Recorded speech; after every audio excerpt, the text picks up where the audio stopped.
Kneels before God. Kneel, remember when a third movie in a franchise actually delivered and reminded everyone why they loved it in the first place? As it should. Released in 1989, Indiana Jones and the Last Crusade brought everything back.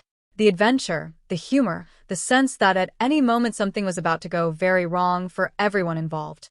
Naturally directed by Steven Spielberg and produced by George Lucas, the film stars Harrison Ford as Indiana Jones, archaeologist, professor, chronic poor decision-maker, alongside Sean Connery as his father Henry Jones Sr., with Denholm Elliott, Alison Doody, and John Rhys Davis rounding out the cast.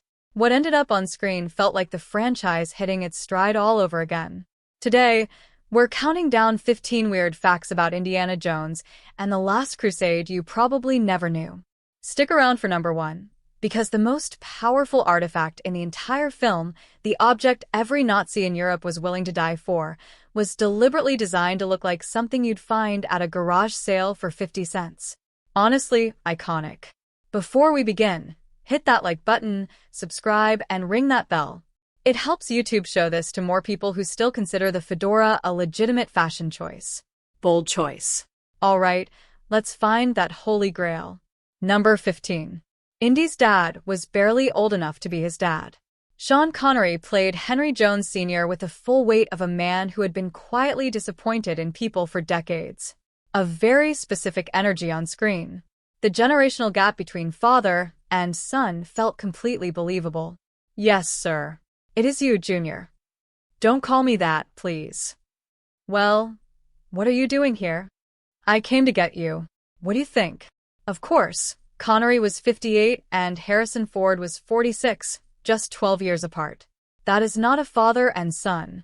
That is two guys, a beard, and a very convincing dynamic.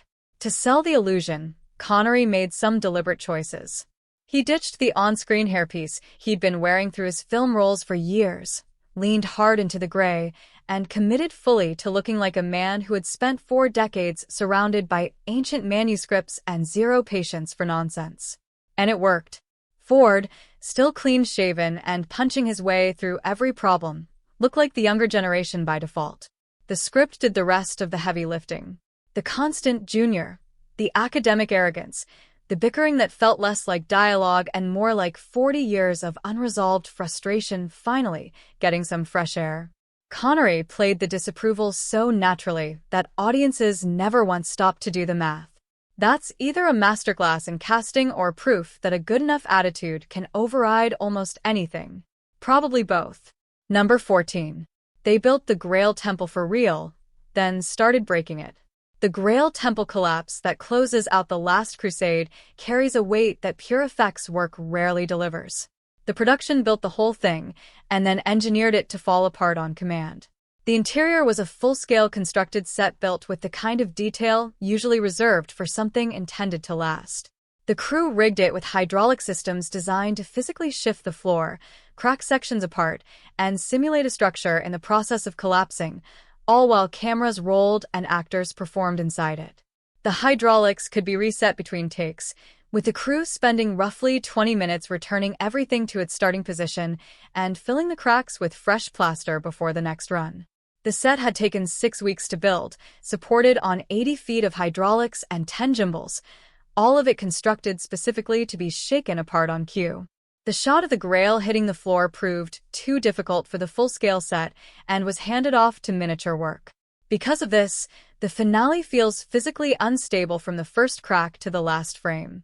The environment reads as genuinely unreliable because the production deliberately built one that was, in a controlled way, actually unreliable. Genius. Number 13. 5 words that broke the entire set. There's a moment in Castle Brunwald where Indy and his father are tied up together, and Indy just figured out that Elsa is working for the Nazis. He turns to his father and asks the obvious question, how did you know she was a Nazi? Sean Connery had other ideas. Without any warning, Connery looked at Harrison Ford and delivered 5 words that nobody on set saw coming. She talks in her sleep. The implication landed like a grenade. Harrison Ford's double take was completely genuine because nobody had told him Connery was about to casually reveal that Henry Jones Sr. had also been friendly with Elsa. The crew lost it. The cast lost it. Filming stopped entirely because there was simply no powering through it. What makes it land even harder is the layering. It's funny on its own. It's funnier when you see Ford's genuine reaction. And it's funniest when you realize the joke is about Indiana Jones, world-traveling archaeologist and puncher of Nazis, getting romantically one-upped by his tweed-wearing academic father. Number 12. The classy Zeppelin scene was filmed with no pants. The Zeppelin sequence is one of the more refined moments in the film. Harrison Ford and Sean Connery sitting across from each other like proper gentlemen, composed, dignified, and completely pantsless. The set was brutally hot. Studio lights cranked to full power, heavy period costumes, and a scene meant to feel like an elegant cruise altitude while everyone involved was slowly being cooked alive. Connery assessed the situation, made a swift executive decision, and removed his trousers. "I played it without my trousers," and Harrison said, "You're not going to play the scene without your trousers." I said, "Well, if I don't, I'll be stopping all the time because I sweat." Ford took one look at what Connery had going on below the table and needed a moment. The camera never drops below the tabletop. The audience sees nothing, and everyone got to finish the scene without heat exhaustion. Ford considered this for approximately 5 seconds and reached the only logical conclusion. Trousers gone. Two of the biggest movie stars on the planet sat there in their shirt tails and delivered one of the most quotable exchanges in the entire franchise, and nobody watching in the theater had any idea. The scene looks polished, unhurried, and thoroughly civilized because that is what good acting does. And also because the camera operator had very clear instructions about where not to point. Number 11. They built a 28-ton tank from scratch. The desert tank chase makes modern CGI look like it has been getting away with something. It looks real because it essentially was.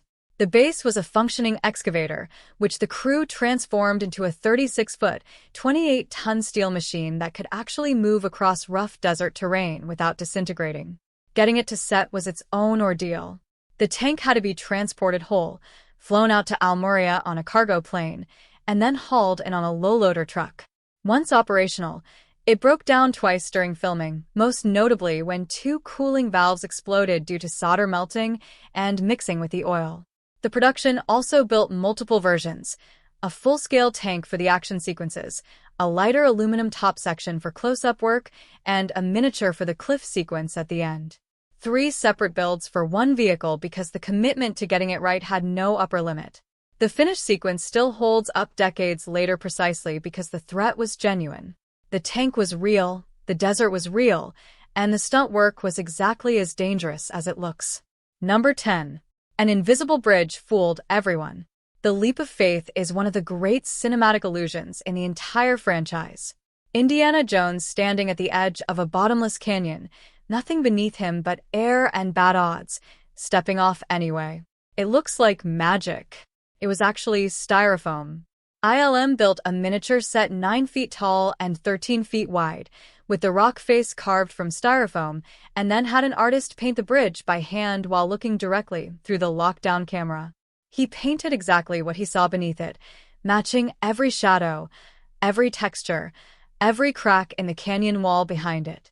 From that one specific camera position, the bridge disappeared completely into the background. Move the camera 2 inches in any direction, and the whole illusion collapsed into an embarrassingly visible prop. The entire trick lived and died on a single locked camera angle. The margin for error was essentially 0, and absolutely nobody on that set was breathing normally while they waited to find out if it worked. When the film finally shifts the angle to reveal the bridge, it's a deliberate move, the illusion being dismantled only after it has already done its job. The movie waited until it no longer needed to fool you before showing you exactly how it pulled it off, which is just rude in the best way. Number 9. The burning castle sounded like it came from a foam cup. The castle sequence has a lot going on. Fire climbing the walls, the Jones boys tied up back to back, and a revolving fireplace that somehow becomes their best escape option. The revolving fireplace was a real mechanical set piece, a fully functional rotating structure built at Elstree Studios that Ford and Connery were actually strapped into and spun around on camera. The fire sequence was deliberately saved for last in the castle shoot, which is the kind of scheduling decision that tells you everything about how much the crew trusted it to behave. Sound designer Ben Burt, the man responsible for some of the most recognizable audio in film history, needed the right sound for a castle burning. His solution was to digitally manipulate the noise made by a styrofoam cup. That's it. The crackling, roaring fire that fills the scene and sells every moment of urgency came from someone working over the sound of a foam coffee cup. The revolving fireplace was completely real, and the sound of it burning was entirely invented. Amazing. Number 8. Harrison Ford basically hired himself. River Phoenix didn't have the problem of failing to convincingly play a younger Indy, and a significant part of the reason is that Harrison Ford personally put him in the room. The two had already worked together on the Mosquito Coast, where they played father and son. Ford's recommendation to Spielberg was specific. The guy who looks most like me when I was that age is this actor named River Phoenix. Spielberg met Phoenix, agreed, and cast him. Rather than leaning into impression territory, mimicking Ford's voice or copying his expressions, Phoenix had quietly studied Ford between takes on the Mosquito Coast, absorbing the posture, the attitude, the specific energy of a man improvising his way through a crisis while somehow radiating confidence. Spielberg then asked Ford to spend a week on set directing Phoenix personally. The finished product is one of the most convincing same-character transitions the franchise ever pulled off. You watch the opening sequence and don't spend a single second adjusting. It just works. Number 7. The rat problem nobody ordered. The catacomb sequence is not subtle. Indy drops into the tunnel and is immediately surrounded by a wall-to-wall carpet of rats. It was roughly 5,000 real ones. Production couldn't use wild street rats, which come loaded with diseases and zero interest in following directions, so they had them specially bred under controlled conditions. Lucasfilm ordered 1,000 to start. By the time filming arrived, the population had quintupled. The crew had commissioned a rat problem and received 5 times the rat problem at no additional charge. The rats also made at least one casting decision before Spielberg did. Actress Amanda Redman was originally offered the role of Elsa Schneider and turned it down flat due to a genuine phobia of rats and no interest in having them crawl across her head on a film schedule. Alison Doody got the part. For the fire sequences, the production swapped in 1,000 mechanical rats, and the sounds weren't real rats at all. The audio team used sped-up chicken sounds because actual rats are apparently too quiet to convey the appropriate level of dread. The finished scene is 5,000 live rats, 1,000 mechanical ones, and chickens doing the vocal work. Somehow, it remains one of the most effective sequences in the entire franchise. Number 6. The bird stunt was wilder than it looks. There's a moment where Henry Jones Sr. waves his umbrella at a flock of seagulls. The birds scatter into the path of an oncoming Nazi plane, and the whole thing goes sideways for the Nazis in the best possible way. Real seagulls were out of the question since they simply cannot be trained, and they proved it immediately by refusing to fly on the first take. The crew substituted dummy prop birds on the bench, with a small group of doves concealed under a sheet. When the moment came, the doves were released, and handfuls of white feathers were thrown into the air simultaneously. For the actual collision with the plane, ILM dropped feather-coated crosses directly onto the camera, a simple cheap trick that reads on screen as birds hitting the cockpit glass. The sounds in the finished scene are real seagull calls dubbed over footage of doves released from under a sheet. Prop birds, trained doves, loose feathers, and borrowed seagull audio, all assembled into a 4-second gag that most audiences watched once and moved on from without a second thought. Number 5. There was an uncredited genius behind the best lines. The Last Crusade doesn't feel like standard action movie dialogue. It's too layered for that, with insults wrapped in academic arrogance and every argument powered by 30 years of unresolved history. That's Tom Stoppard. Stoppard wrote Rosencrantz and Guildenstern Are Dead, won the Academy Award for Shakespeare in Love, and is widely considered one of the greatest playwrights of the 20th century. He was brought in late to polish the script, which turned out to be a generous use of the word polish. He rewrote significant chunks of the dialogue under the pseudonym Barry Watson, with no on-screen credit attached to his real name. Spielberg later said it plainly, "Tom is pretty much responsible for every line of dialogue." He was paid $120,000 for the work, and after the film became the highest-grossing release of 1989, he received a $1 million bonus. One of the most celebrated writers alive quietly walked into a blockbuster action franchise under a fake name, rewrote nearly every line audiences still quote today, and collected a very satisfying last laugh on the way out. Nobody in the theater had any idea. Number 4. The Last Crusade was Spielberg's cinematic apology tour. Temple of Doom went to dark places, child slavery, human sacrifice, and a villain ripping a still-beating heart out of a man's chest. The backlash helped create the PG-13 rating. Spielberg called it too dark, too subterranean, and much too horrific. He walked away creatively exhausted with zero enthusiasm for a third film. He had promised Lucas a trilogy, so he was already committed. He just needed a reason to care again. Lucas's first pitch was a haunted mansion story. Spielberg killed it immediately. Too close to Poltergeist and a pretty lousy idea. Several drafts later, a story about a father and a son emerged, and that's what got Spielberg back in. The Last Crusade was deliberately built as a course correction, a return to the lighter, adventure-driven energy of Raiders of the Lost Arkansas. The Nazis came back, the globetrotting came back, and the sense that nobody was about to watch something deeply traumatizing came back with them. It worked. Spielberg straightened his tie and said, "All right, let's pretend that didn't happen." Number 3. This movie turned a real place into a bucket list overnight. The treasury at Petra in Jordan had been standing in that canyon for roughly 2,000 years before Indiana Jones rode up to it. Archaeologists knew it. Serious travelers knew it. The average moviegoer in 1989 had absolutely no idea it existed. The reveal is one of the great cinematic location shots of its era. The camera follows Indy through a narrow canyon corridor, and suddenly this enormous, elaborately carved structure opens up, glowing in the desert sun. Before the film, only a few thousand visitors made the trip to Petra each year. That number has since grown to nearly 1 million annually, and the site earned a spot on the list of the new 7 wonders of the world. The production earned access through the Jordanian royal family, with King Hussein and Queen Noor hosting the cast and crew as personal guests. The Queen occasionally gave Spielberg rides to the shooting locations.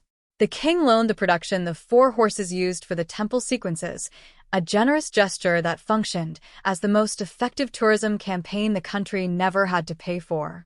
To this day, visitors arrive at Petra and refer to it as the Indiana Jones Temple. It's technically a tomb. Nobody particularly cares. Number 2. The most profitable goodbye in Hollywood history, until it wasn't. When The Last Crusade hit theaters in 1989, Spielberg and Lucas shook hands on it. This was the end. Indy rode off into the sunset. The trilogy was complete. And for 19 years, nobody revisited it. Then Hollywood quietly panicked, reached for the dusty Rolodex of beloved franchises, and Indiana Jones said, "Hold my hat." Kingdom of the Crystal Skull arrived in 2008 and made nearly $790 million worldwide. Critics had opinions, audiences had opinions, there were alien skulls and a refrigerator involved, and that is a conversation we will not be having today. Then came 2023's Dial of Destiny, Harrison Ford at 80, One More Ride, with a production budget of nearly $300 million that ballooned past $400 million once all costs were factored in, against a worldwide gross of just over $384 million. The math was not what anyone was hoping for.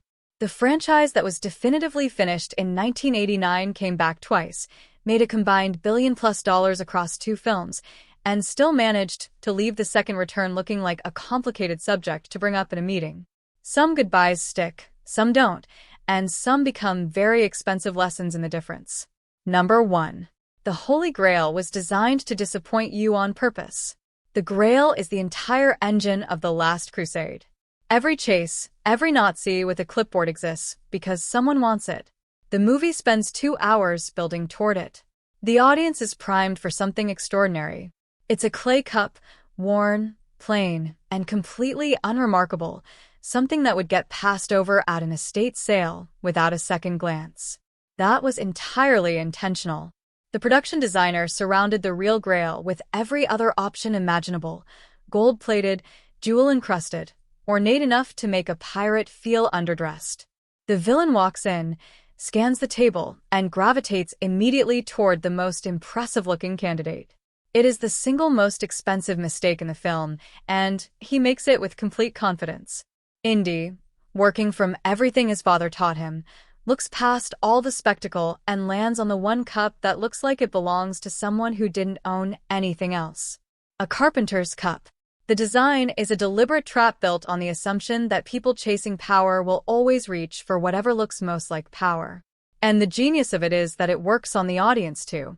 Every instinct developed from watching adventure films says the important object should announce itself.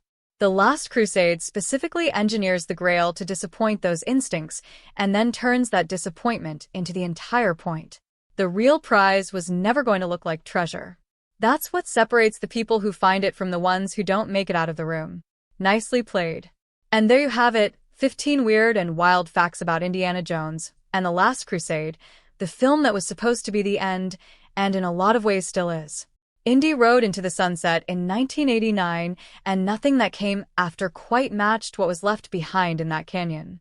Subscribe, drop your favorite fact below, and share this with someone who still gets unreasonably emotional when that John Williams theme kicks in. Hey, don't judge. Until next time, choose wisely.